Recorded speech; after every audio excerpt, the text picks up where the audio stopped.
हो रहा है, शिक्षा पर हमला हो रहा है, संगठन करने के अधिकार पर हमला हो रहा है और हर संघर्ष को कुचलने के लिए दमन और हिंसा का सहारा ले रही है सरकार। फिर एक बार संकल्प लेना होगा संविधान को बचाने के लिए। पूरे देश में जो हमारी गंगा जमुनी तहजीब है, इस देश में जो भाईचारा है, हमारे सबके बीच में जो सामाजिक एकजुटता है, इसको बरकरार रखना है, इसको आगे बढ़ाना है।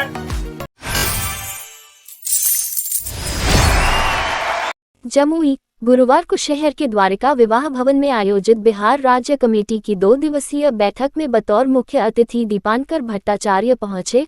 राष्ट्रीय महासचिव ने कहा कि देश में अमृतकाल नहीं बल्कि स्थायी आपातकाल है, इससे देश को मुक्त करना चाहिए। लोकतंत्र खतरे में है, संविधान पर रोज हमले हो रहे हैं। अदानी और मोदी के रिश्ते पर सवाल उठाना राहुल गांधी को महंगा पड़ा। राजनीतिक साजिश के तहत राहुल गांधी को एक साधारण मामले में 2 साल की सजा सुनाई गई। देश में सबसे बड़ा भ्रष्टाचार अदानी घोटाला है। मोदी के साथ रिश्ते नहीं होते तो देश में अदानी का इतना बड़ा साम्राज्य नहीं होता। रामनवमी पर सासाराम और नालंदा की घटना को भाजपा की साजिश बताते हुए कहा कि गोरखनाथ पांडे ने अपनी एक कविता में लिखा था कि इस बार बड़ा दंगा हुआ, खूब हुई खून की होली, अगले साल फसल खूब होगी मतदान की। चुनाव से पहले हिंसा कराकर वोट लेने की राजनीति भाजपा कर रही है। उन्होंने सासाराम और नालंदा की घटना में भाजपा की साजिश के साथ साथ प्रशासनिक चूक को भी जिम्मेदार ठहराया। कहा कि मुख्यमंत्री नीतीश कुमार से मुलाकात कर प्रशासन द्वारा हुई चूक की जांच कर अधिकारियों पर कार्रवाई की मांग किया। साथ ही गुजरात मॉडल के विकल्प के रूप में बिहार मॉडल पेश कर लोकसभा चुनाव लड़ने की भी बात कही। इस अवसर पर पार्टी की पोलित ब्यूरो सदस्य स्वदेश भट्टाचार्य, जमुई जिला सचिव शंभू शरण सिंह भी मौजूद थे।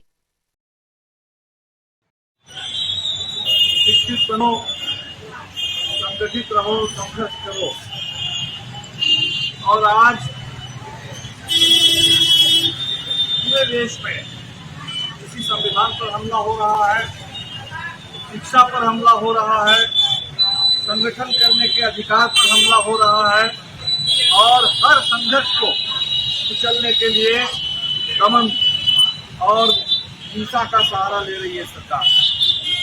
अभी बिहार में रामनवमी के मौके पर हमने देखा किस तरह से चारों तरफ एक सांप्रदायिक उन्माद का माहौल बनाने की कोशिश की गई। हम शिक्षा की बात कर रहे हैं, बाबा साहब अम्बेडकर ने दलितों से, दबे कुचले लोगों से शिक्षा के अधिकार हासिल करने के लिए कहा था। और हमने देखा कि बिहार शरीफ में 100 साल से भी ज्यादा पुराना मदरसा और उसके अंदर ऐसी लाइब्रेरी जहां 4500 से ज्यादा किताबें थी, उसको जला दिया गया। शिक्षा पर हमला, बिहार की विरासत पर हमला, हमारी गंगा जमुनी तहजीब पर ये हमला। इसलिए आज अम्बेडकर को याद करने का मतलब है फिर एक बार संकल्प लेना होगा संविधान को बचाने के लिए। पूरे देश में जो हमारी गंगा जमुनी तहजीब है, इस देश में जो भाईचारा है, हमारे सबके बीच में जो सामाजिक एकजुटता है, इसको बरकरार रखना है, इसको आगे बढ़ाना है। और इसीलिए राज्य कमेटी की मीटिंग होगी आज और कल।